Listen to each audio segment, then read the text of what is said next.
The empty bench. There was a park near Sarah's childhood home, a place where memories lived in every corner. It was where she had learned to ride a bike, where she and her sister would spend hours playing, and where her parents would take her on lazy Sunday afternoons. But there was one place in the park that held more meaning than any other. It was a small bench, tucked under an old oak tree. She and her husband, David, had always sat there together, holding hands, talking about their dreams, their hopes, and everything in between.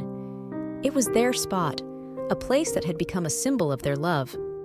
But now, as Sarah sat on that very bench alone, the silence felt heavier than it ever had before. David had passed away 6 months ago. The doctor said it was sudden, that there was nothing anyone could have done. But no explanation could ever make the hole in Sarah's heart feel any smaller. Every day, she found herself coming back to this bench, hoping that maybe, just maybe, she'd feel him beside her once again. But each time, the absence was all-consuming. One crisp autumn afternoon, as Sarah sat there, she saw an elderly man slowly walking towards the bench. He stopped, looked at her for a moment, and then gently sat down beside her. She didn't know him, but there was a kindness in his eyes that made her feel like she wasn't alone. "Beautiful spot," the man said softly, gazing up at the oak tree. Sarah nodded, unsure of what to say.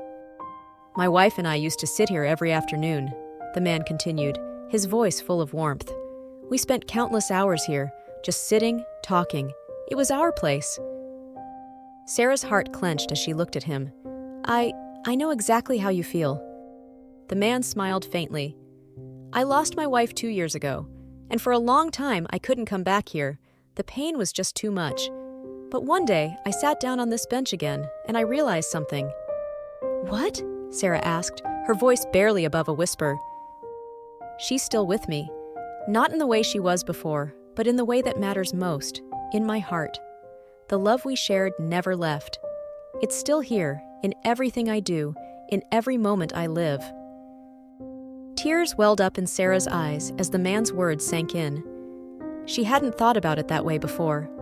She had been holding on to the emptiness, afraid to let go, afraid that if she did, it would mean forgetting. But maybe, just maybe, the love they shared didn't need to be confined to the moments they had together. Maybe it could live on in every step she took, every new chapter of her life. "I think I understand," Sarah whispered. The man nodded, his eyes distant for a moment, as if remembering something precious. "It doesn't get easier, you know, but it gets bearable. You'll find your way back to the joy. You just have to let the love guide you." They sat together for a while longer, the autumn breeze rustling the leaves above them. When Sarah stood up to leave, she turned back and looked at the bench one last time. For the first time in months, she smiled, feeling David's presence in the air around her. He would always be with her. Always.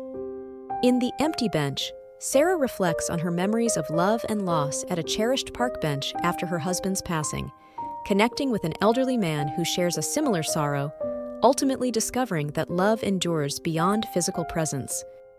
Love never truly leaves us. It changes, it evolves, but it never fades. If you've lost someone you loved, know that their memory lives on within you, and that's a beautiful thing.